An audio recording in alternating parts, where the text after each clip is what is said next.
Good afternoon. Was it a good lunch? Yeah. People who have a session after one, I feel sorry for you. These people would probably still be awake for another half an hour after a good lunch. And then our energies go south. So how many of us work in a school, like work in a school setting? That's a lot of us. So our energies go down 5 to 30. Right? School day is ending. So whenever, the minute you're clearing the next session after, they did it on purpose. You must have done something really, really bad. So my name is Arunabh Singh, and I know some people in the audience have heard me before. You can go, take a stroll. I have nothing new to say. In fact, when Ravi was speaking to me about the session today, he felt it perhaps makes slightly more sense for me not to say much and for the audience to actually get engaged with. Unlike most conferences, this room has a very high IQ. I think we probably average about 135. And a lot of conversation has happened already on communicating what we want to communicate. How do schools reach out to people that we reach out? And as I was thinking about the topic that was given to me, I was sort of at a loss because the context is so different, right? My context may be very, very, very different from mine. Or I might be a legacy school, my context then is extremely different to a basic. So is there really anything that sort of binds all of these contexts together?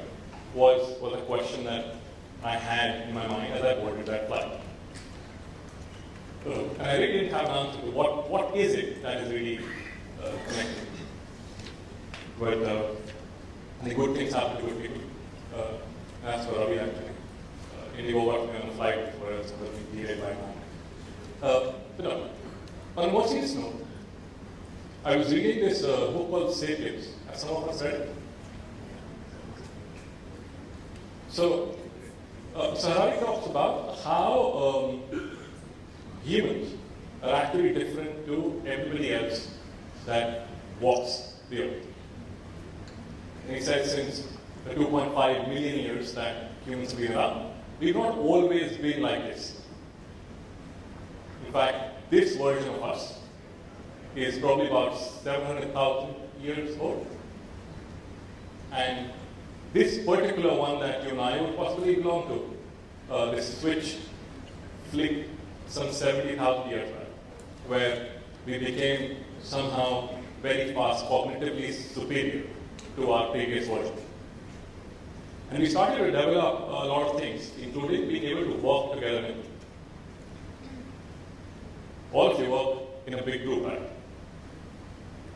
Which is very different to any other living thing on Earth. Like chimpanzees don't have schools. Some schools have chimpanzees, but not the other way around. So they're able to work in a big group, but they're not able to adapt themselves to new circumstances. That's something only humans are able to do. And we are now able to work in much bigger groups. He said, well, yes, there are examples where bees would have a beehive and work together, or chimpanzees would work together as well.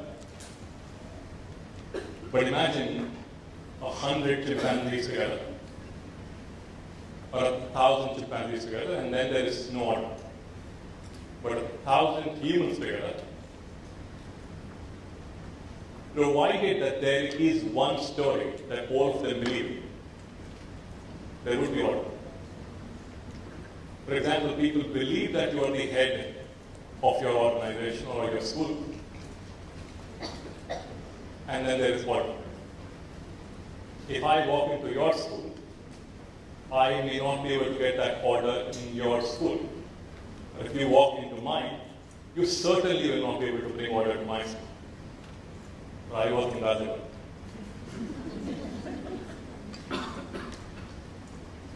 So one thing that separates humans and our narrative is us being able to weave a story and have people believe it. A religion or a nation state or something as simple as democracy. We all believe in it and thus find order in it. Now, this is something that we are doing very differently to everything else that walks on. And the one single denominator for all of this is we are able to do this because we are able to communicate. We are able to communicate an abstract thought. We are sometimes able to communicate a fictitious thought. We are also able to communicate an absolute fantasy. But when we are able to communicate this, we bring order and we bring more and more people to believe in us. And I believe that any school is actually also trying to get people to believe a story. We're trying to get people to agree on a narrative of education. Say, come to me, this is my narrative of education, this is what I believe in. And if we're able to get people to believe in that narrative, we've actually aced or made an inroad to the population that we're trying to cover. Now, some people have done it better than some of us. And a lot of these people are actually in this room, who've been able to communicate their stories so well that even though we've never been to their schools, we know they're good schools. There will be schools that you would know as good schools, though you've never been to them. Yeah. I've never been to MIT, but I'm told it's a good place to study. And I've been told where. I've never sat through a lecture in Oxford, but I'm very sure that those lectures are absolute pot of gold. Because that's a story that's been sold to me very well. By their actions, by their narratives, by whichever way they sold it. Rather school, a day school, in my case, a single day school, I unfortunately don't have 200 years of legacy. Neither do I have Oxford grads doing marketing to me.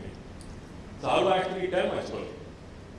How do I actually get you to understand that story that I want to tell? In fact, take a step back. Do I even know which story I want to tell?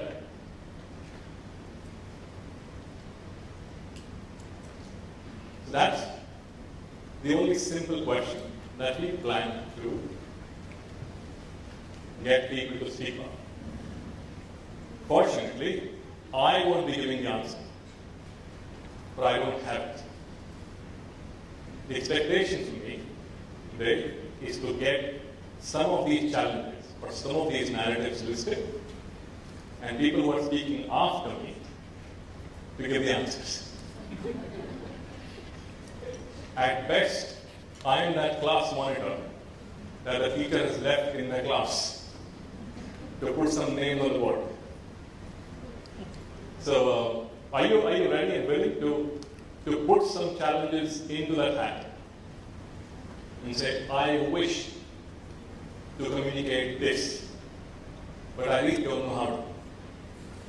Or I've had a challenge in communicating. Do you think that's a worthwhile exercise? Doable? Okay. So we are 8 minutes into the 45 minutes that I have. We'll spend the next 20-something minutes in putting some of these questions into that hat. And then have some very brave people who perhaps experienced that challenge talk to us about how did they figure this out. What? Okay. Do we have some roving mics? Do you have mics? Okay. So I'll give an example and set the context. There was something I experienced in our school day before yesterday. We had this start of the academic year meeting. And one of the things that we were doing there was we had teachers sit in groups of people that they did not know before.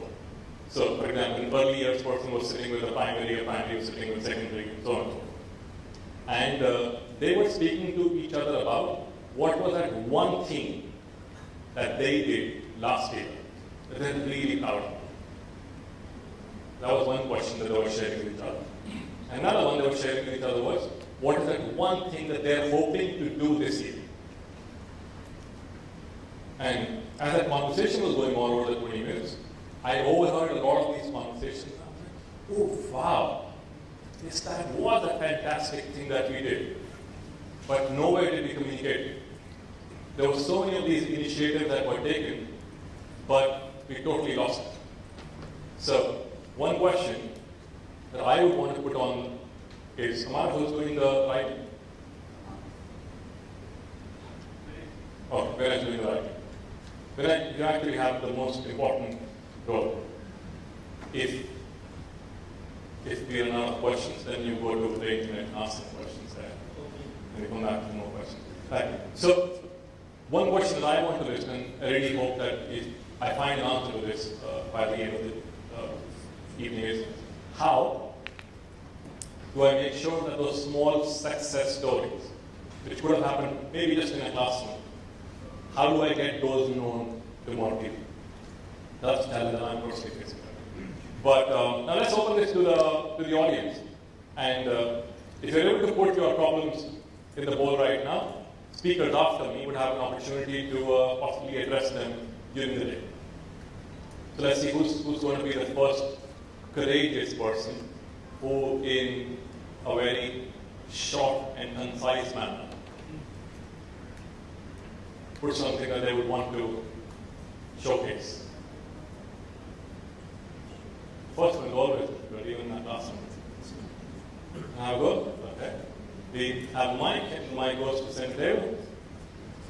And even before you put that on, can we have a round of applause for the first person going up, please? And as you speak, if you would introduce yourself and the organization that you come from, if you want to.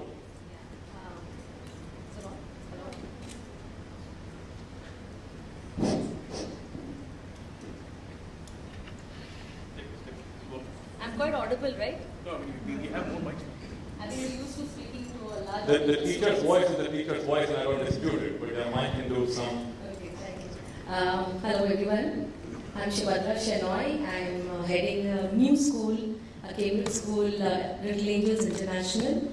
We're just starting off and in the setting stage. And I think one question to everyone, if it's easy for you to get back some good response from here is, I am starting a school which already has been existing for the last 65 years. And they've never promoted themselves. It's a brilliant school, but they never felt important that people have to know what good work they do. And I'm here now setting another school which is an extended version of them, which is an international school. And I'm equally confused, how do I now promote this, keeping the current situation on? Thank you very much for putting that on. So if I can just rephrase, you actually asked two questions. A, you have a legacy of an organization, but you're actually starting a school which is an alpha version of the previous offering. So how do you communicate that to the people around? And B, how in a limited budget can you actually go, actually put in the budget, just assuming, unless I'm actually in Mumbai, it would probably not be a problem for you. And how do you get that narrative across? So there is a momentum that a legacy of an organization brings you, but how do you then tell people that there is a newer version of it this thing as well? That's an appropriate rephrasing of the question. Thank you very much. Okay, so let's put that on. There was another hand right there.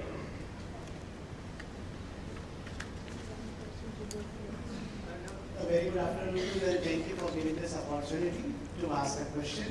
I have a question to all the people in the room as well as to the jury over there and to you. I represent an organization which is well known in US and China. We are just launching in India, and how do we reach out to the preschools in India which are not in a very organized way? Of course, Swati ma'am is not there, she would have yelled at me, but apart from the ECA, we just want to find how to reach out to them. Thank you very much, sir. Your name is?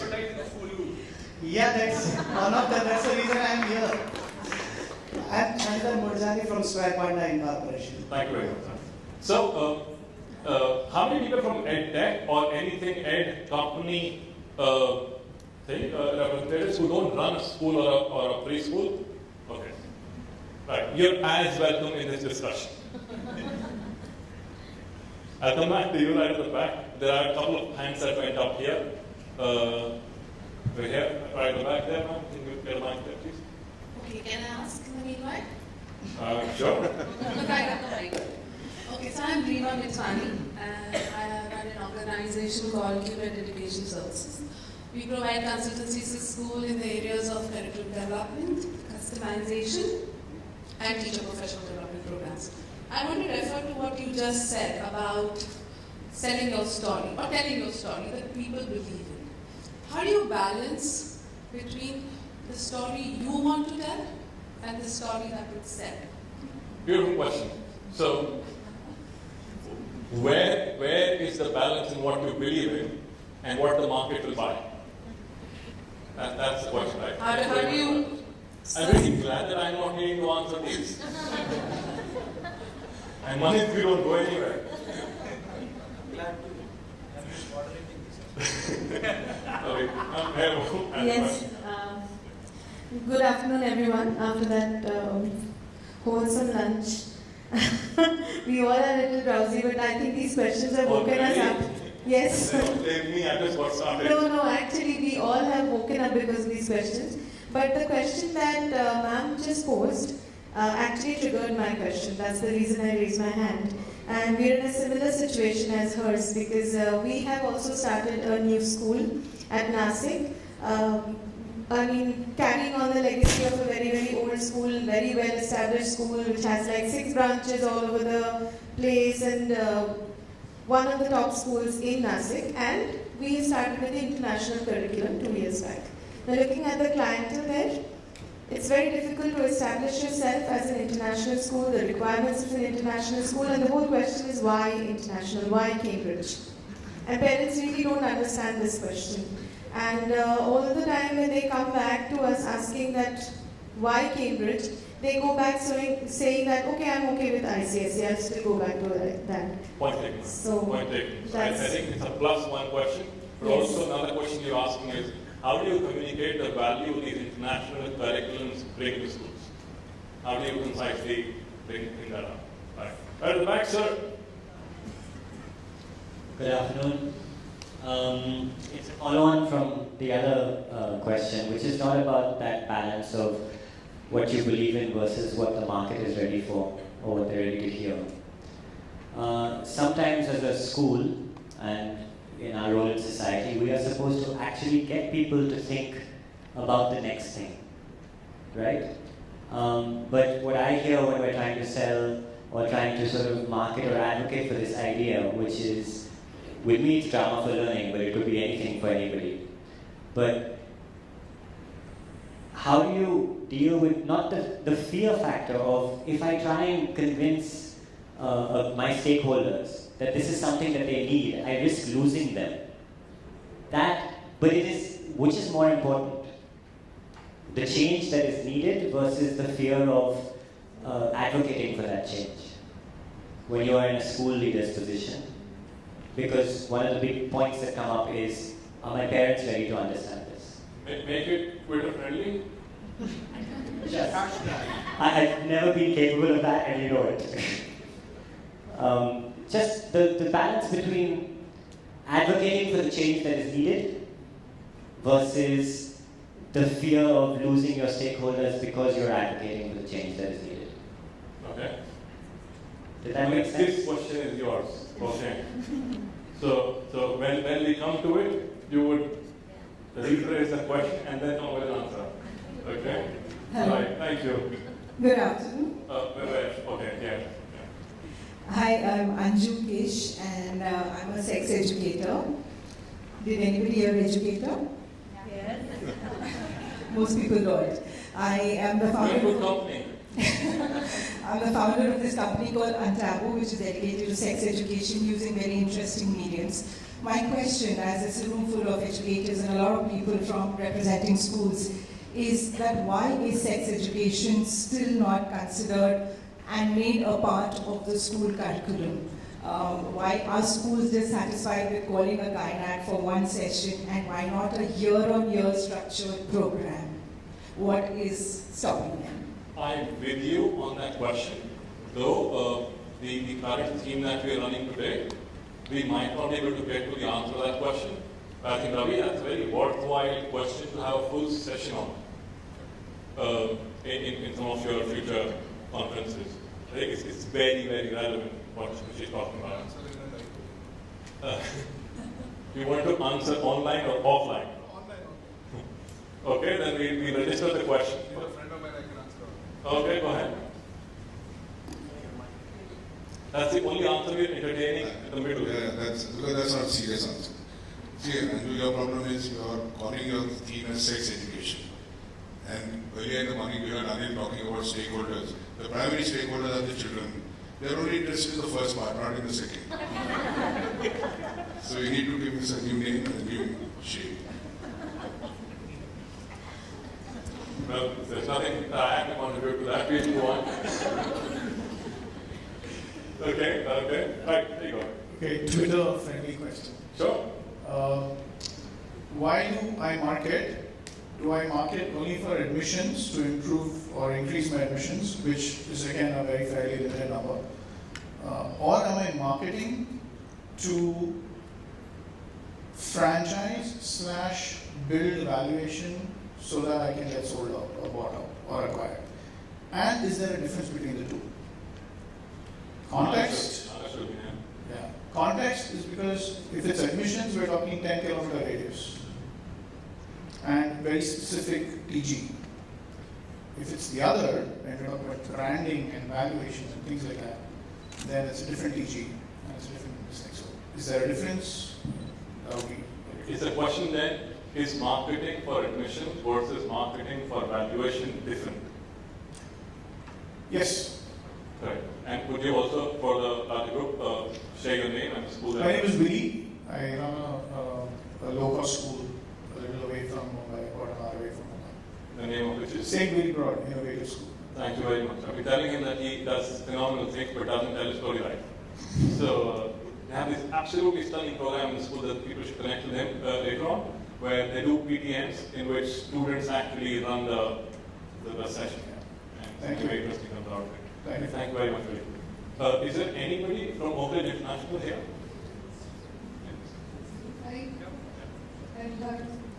You hear that? Right. So I think that's a question that you can perhaps try answering later on with your more recent splash of news last month. Right? So we'll have the question done and then we come to the answers. You know their story, right? Oak Ridge International? 2,500 is it? I read 1,600 crores. Oh, yeah. These are the guys. Okay. Thank you for the question. He's the guy who has the answer to that, certainly. I'm not giving a figure. I'm not giving a figure.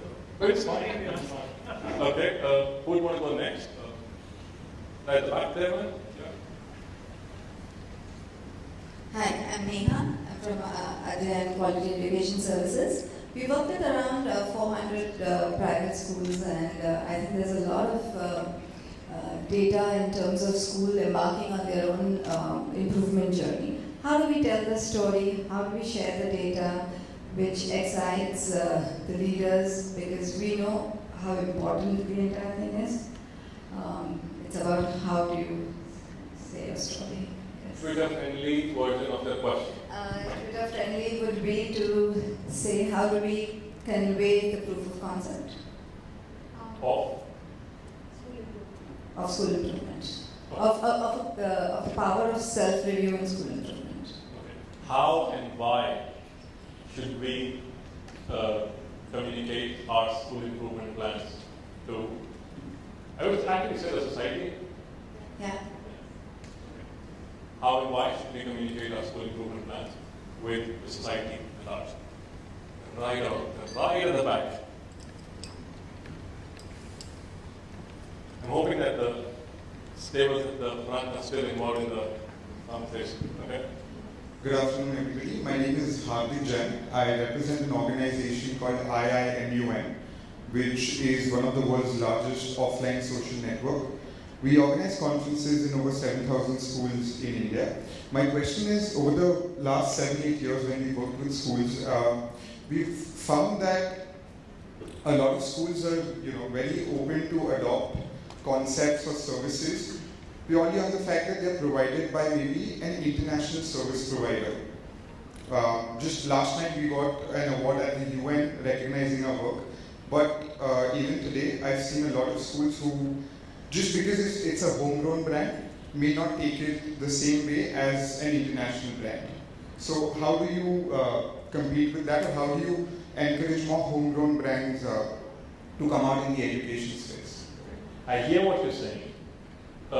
Allow me to rephrase, and if the rephrasing is acceptable to you. Do partnerships with international brands actually benefit schools more than partnering with Indian brands? Yeah? Works still works. There are pros and cons of both of those. So we put that on as well. Somewhere here, but I think something that we're trying to do to communicate that has worked or is work in progress.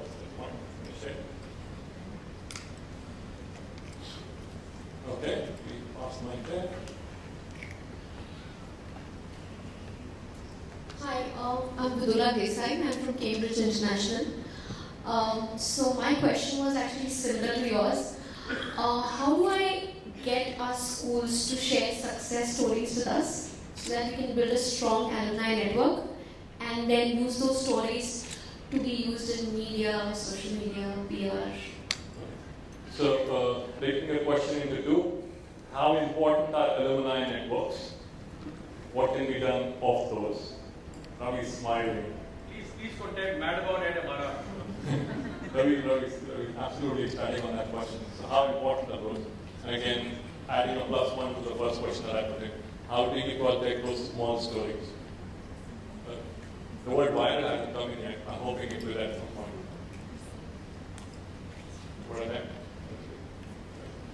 We get a mic here.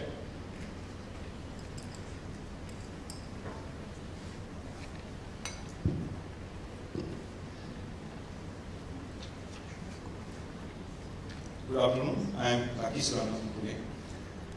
I want to understand, my organization name is My Ventures International. We are into after school programs. I want to understand about, when we talk about marketing and so much of digital marketing is in place, what is the ratio of digital marketing and traditional marketing to be chosen? Because a couple of conferences when I attend, they say traditional marketing should be continued, and a few conferences they say because it's a digital world, we should focus on digital. So what is the percentage one organization should decide on digital and traditional? I think it's a very relevant question for a marketing conversation that's happening. Thank you very much for bringing that on. Online versus offline. Have some of us used those billboards 10 feet by 20 feet, 30 feet, 40 feet? Well, there's a high hand. If your school has used a board, that's it. For only these many courageous people. A lot of schools have used them. They take in a lot of money. So online versus offline. That's a very relevant question. So would you want to put a question for boarding schools? Try. Maybe people would forget what you said before. You got the mic. If you want to put the question on board, just maybe you might not answer. So especially for boarding schools. Yeah, unlike the day schools, the catchment area is not local for a boarding school. So how do you make yourself relevant? And depending on the clientele you want, whether you want pan-India, or you want South Asian region, or you want an international thing, because there are places in South Asia, Southeast Asia, and all who are keen to send children. So what is the catchment area that you are looking for? What are the annual numbers that you are looking for? And most importantly, how are you going to make sure that you deepen the ongoing communication systems between the schools and the parents, because they are sending off the kids to far off places, so that there's continuous reaffirmation of the trust they placed in you by sending the kids so far away. So these are some of the things to look at peculiar to a boarding school. Thank you very much, sir. So how do you communicate better with all stakeholders, be it your own parent or be it somebody else's? I knew for a school in Delhi, and I'm not going to name them, they had a unique marketing strategy. They would set up deals with other schools' security guards. Security guards. They would basically pay them per page of visitor register photocopy. Yeah. Because when people sign in, they say, my name is Arunabh Singh, I stay here, I'm here for admission. That's a warm lead. Carrying on.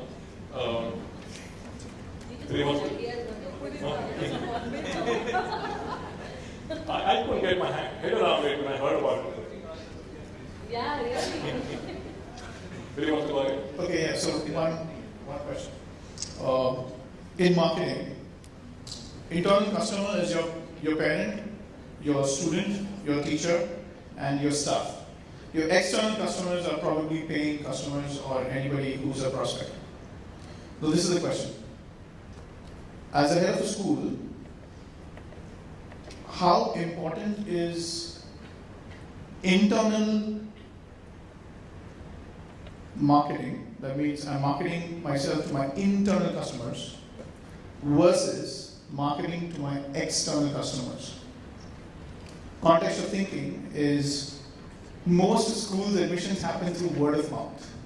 And word of mouth comes through authenticity. Authenticity comes from concrete experience. Concrete experience comes from your internal customer. And probably your internal customers are the ones who see you every day. So you can't fake it. So, question again, internal marketing versus external marketing. Which do I do more or which do I stop? Which do I do more and which do I stop? Again, a very worthwhile question. I may want to contribute to it later on if there is nobody who wants to attend that particular question. I've got 14 minutes left, and I know that we are not going external marketing. Balance between internal marketing versus external marketing. So the question, or you want to jump to the answer? It's a question. We'll take the last question on board here. And we'll try and attempt at least some of the answers, or give these questions to our speakers for later on. So my question is that when you run schools like the way I'm running, which are a mix of both boarding and day schools, we have day scholars and boarding, the biggest challenge comes, how do you market yourself? Because people who are looking for boarding schools are hoping that they send their children to a boarding school so that all concentration is on that.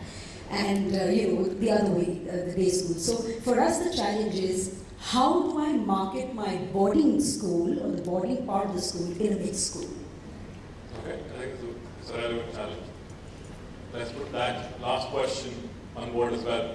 And as you reminded me of day schools and boarding schools, I went to a school where 95% of students were day scholars and 5% were boarders. One big advantage of being a boarder there was you would actually have somebody bring in a McDonald's burger for you every day.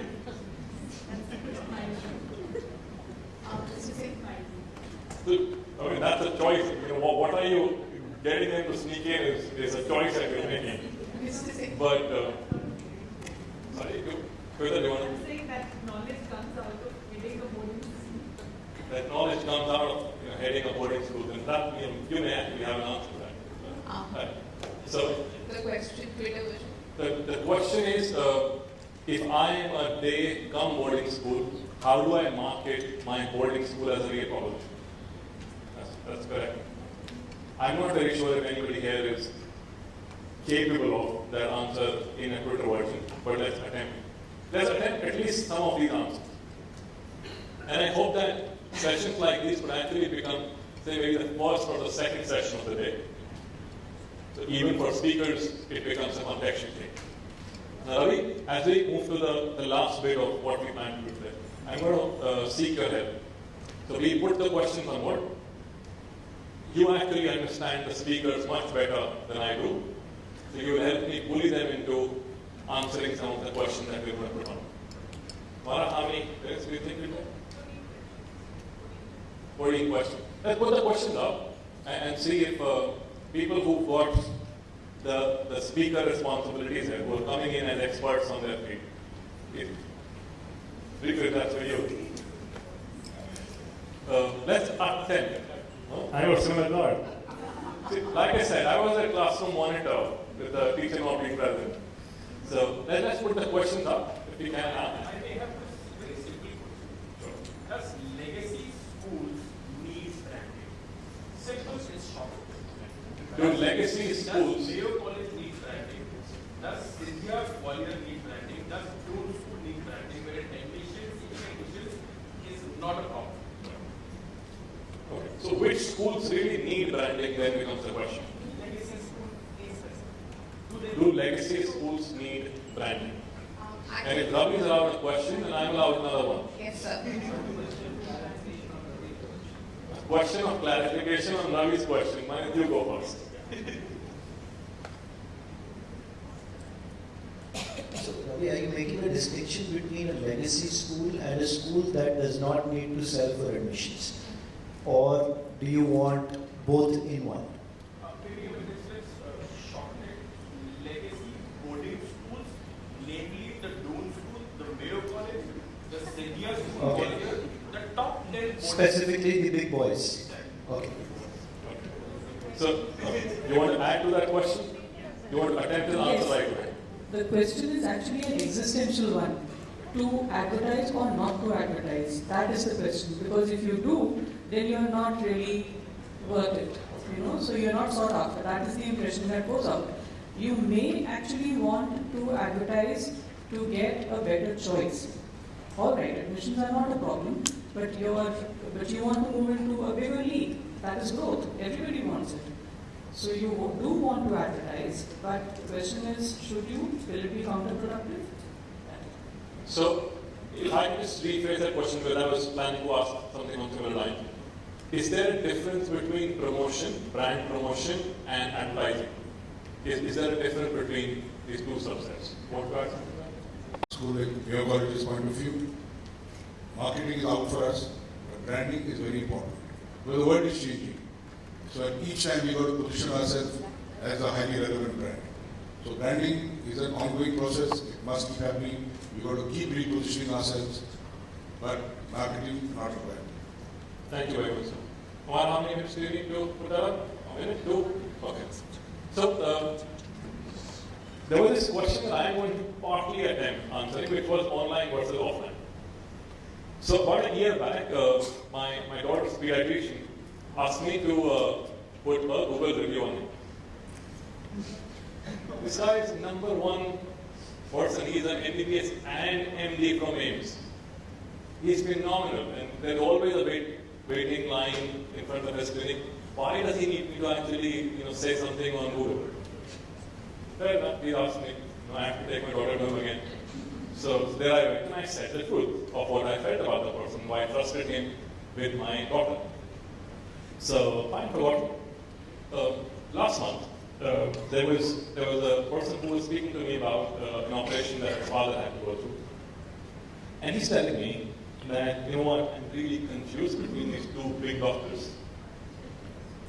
But one of them is rated 4.6 on Google, the other one is 4.7. And I thought he was kidding. I really thought he was kidding, but no, he wasn't. No, he wasn't. Eventually, he chose the doctor that was 4.7.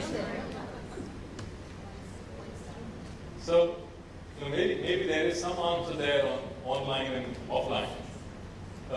And they've also challenged the people who are migrating to schools have usually been chosen by word of mouth. Big chunk of it has been word of mouth. But how do you get word of mouth when there is migrating population? So you need to be found. Mara, are we on? Okay. Let's bring on some of the questions. each one of them is worthy of a thesis. We would attempt some of these answers as we go along. And as they take 2 more minutes in putting the slide up. So in 2005, there was a thesis subject that I wanted to write. So I went to my thesis provider and said, my topic is, how do people choose schools in India? The woman had been to India a few times. But she said, no, that is a delayed topic. Go back, make it more concise. So I went back to her a week later and said, okay, I want to write about how do you choose a school in north of India. She says, now you're talking PhD to me. Go and summarize and make it sharp. So I went back to her with a topic which was school choice in India, case study. Now you can perhaps attempt it in 3 months. There were a couple of things that we learned from that study, and I'll share those toward the end of the session, once we've attempted at least some of these questions. Gentlemen, we have the thing on. We ready for it? But you want to basically sound them out and you want to scare it, sound one. There's always a pancake. So the first question is, how do you communicate the success stories that take place in the classroom, and how do you project these stories out? So how do you communicate those small success stories that happen every day, which possibly have potential of going viral on social media? How do you communicate those? Any of my speakers want to attempt, please? Actually, there was one part which was missed. Where is the voice?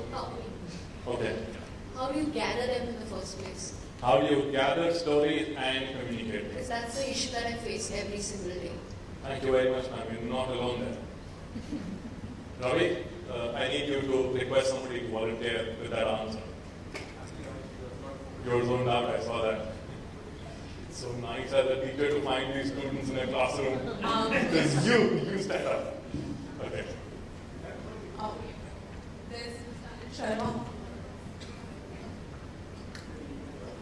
One part of that, and I'll pass the mic to you in half a minute, is, of course, for me the answer is obviously use social media a lot. So make a lot of videos, make short videos, have your own school's YouTube channel. You have some amazing plays, amazing theater, art that is created in schools. Your teachers do some wonderful work. Create visuals of that and put that up on your channels. Of course, over to the specialist. My question, reverse question, would be, why do you want to do that? So if you want to market the school, then you need to have a marketing team inside doing that. If you don't want to market it, then why do you want to do that? The children are happy knowing that they've done something good. If you want to communicate it outside, there's a reason why you want to grow it. And if that reason is marketing, then you need to have resources in the school doing that. Okay. Now speaking for 95% of people who are here, there are no budgets for marketing. So we need to do this on our own. As a maths teacher, part of my work is to do marketing. Now give me an answer. But as an English teacher, I'm expected to know everything that there is about marketing. So what can we do in-house is actually what the question is. Okay.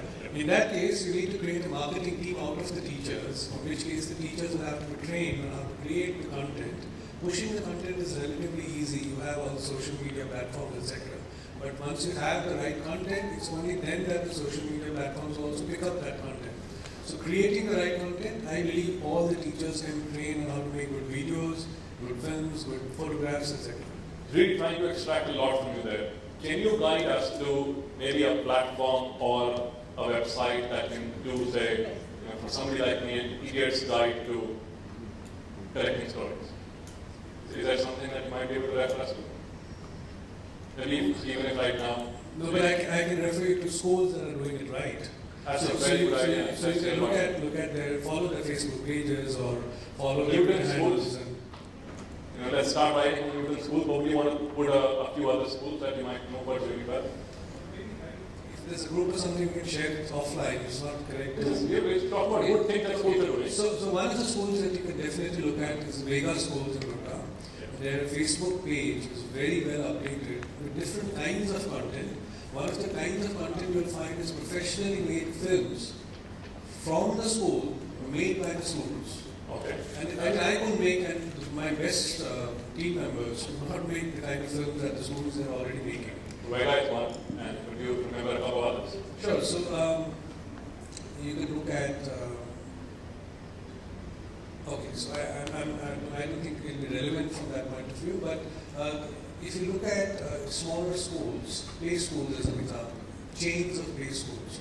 So if you look at Kangaroo Kids, Footprints, they're doing an amazing job of capturing teachers speaking something and highlighting that in their Facebook pages. So they're not capturing students doing, so they show some visuals of students, but they have teachers speaking, and that's powerful content also. Thank you, sir. I hope that answer is somewhat useful, or you can actually go back and have a look at some of the really ways that these people are doing it. Well, how do you promote a new extension of a legacy school? How do you do it with limited budget? And the question actually is also, the society knows me as a type of school. I'm hoping to leverage my name and give a B type of offering. If you want to attempt this answer, this is what you've done in part of your life as well. Well, what I'll say over here first is that if you've got to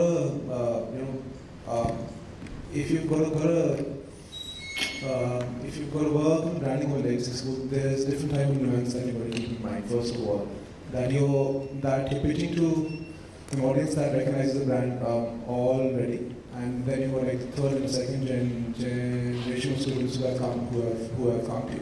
So what you're basically trying to do here is that you're trying to build upon the brand equity. So if you pitch yourself like the rest of the schools are doing, and with no offense meant, of course, but if you pitch yourself like the rest of the schools doing, and then you'll be labeled as similar to, let's say, a few newer schools in the area. So there's a particular way of branding that you have to keep in mind, and what I feel the best thing over here is that you have to focus on your legacy every time that you brand. So try and co-relate the present with the past constantly, and try and build that bridge. Thank you very much. There is a Facebook page that everybody should see, which is his own. You actually take the name spell there, Rekrit. That's R-E-K-R-I-T and S-E-R-A-I. Now, a lot of us get these awards in different functions, and we put them on our school website. You go and see his, the manner in which he does it. Who does it for you, actually? It's a small team that we built from within the school only. So we got 2 teachers on board initially. It was a pro bono thing that let's just post things about the school. Eventually, it's built up to a full-fledged, full-time team. Now it's called the innovation team. So we've got a full-fledged innovation team which was launched with just 2 members. You have to see, they're doing it really well. I'm sure he's not spending a lot of money on that. We're 2 minutes over time. Can we attempt another answer? And then we... Are we otherwise on time? Yes, we are. Okay. How important are the alumni networks? A school here which is more than 50 years old?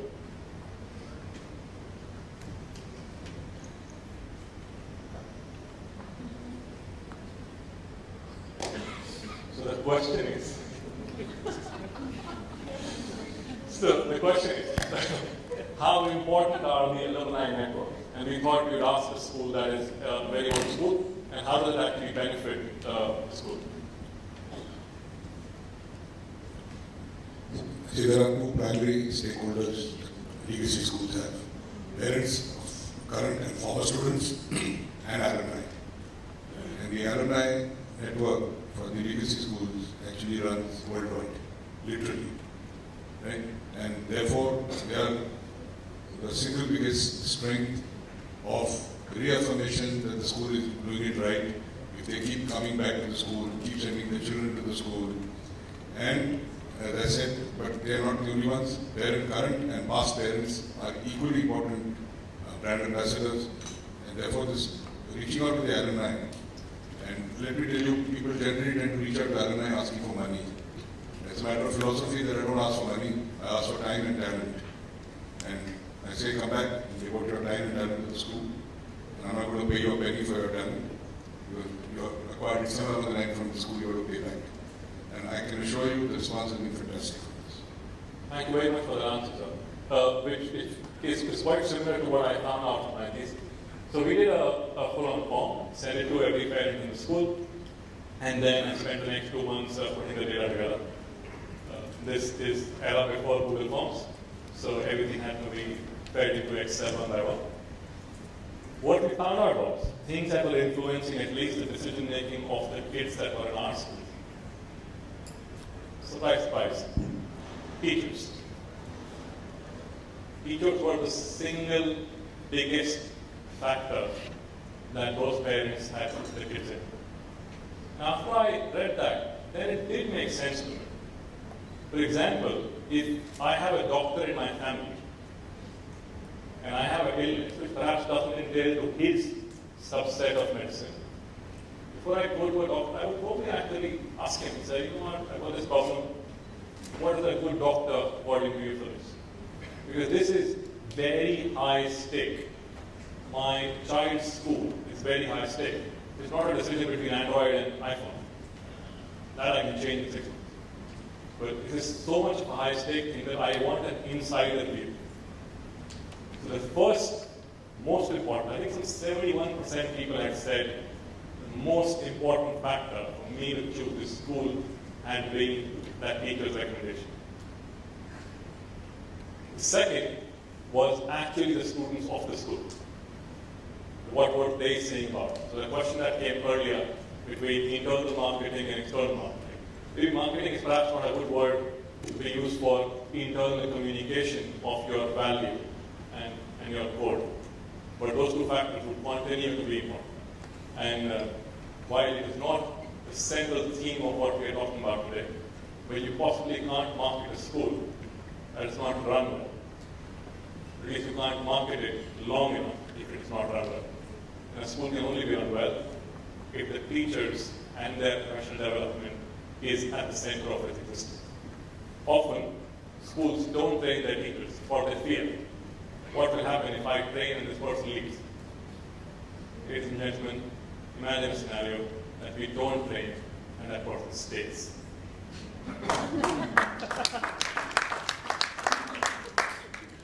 With that, I leave these questions to esteemed speakers who will come after me.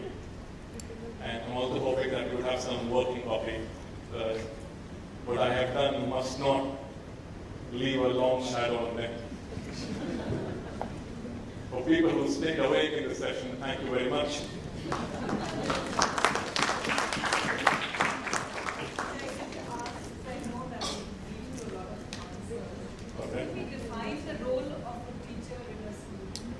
Can you define the role of a teacher in the school today? Yes, you can, and we'll have a 7-day retreat to find that answer. Until that day, let us remain a question. Thank you very much. It's a worthwhile question, more a question than you ask more questions. I have a very short answer for the question. A short answer? Do you guys want to go out and have a coffee together? So according to me, I think the teacher shouldn't be teaching the subject or a topic, but the focus should be teaching the child. I think the moment you shift the focus, I think you make a beautiful teacher and a teacher will definitely learn. That's perfect, because here we were talking about teachers working on marketing and putting up YouTube videos and all that stuff. So You know what, that's all the byproduct that will be marketed because you've done your job. Because 71% people say that you choose a school because of the teachers. It's already sort of going on top of my existing knowledge. knowledge-based and understanding, but I would really love to have a conversation about this, possibly over coffee. Thank you. I'm just mindful of the speakers who have very limited time after me. But thank you very much for being here today. Yes, sir. It is Mani's session, sir. He's the man. All yours. But the time during my talk, I could have added this. You asked a good number of questions today. You asked to only 100 people or 150 people assembled here. If you had been members of Quora, you would have put this question to a million people.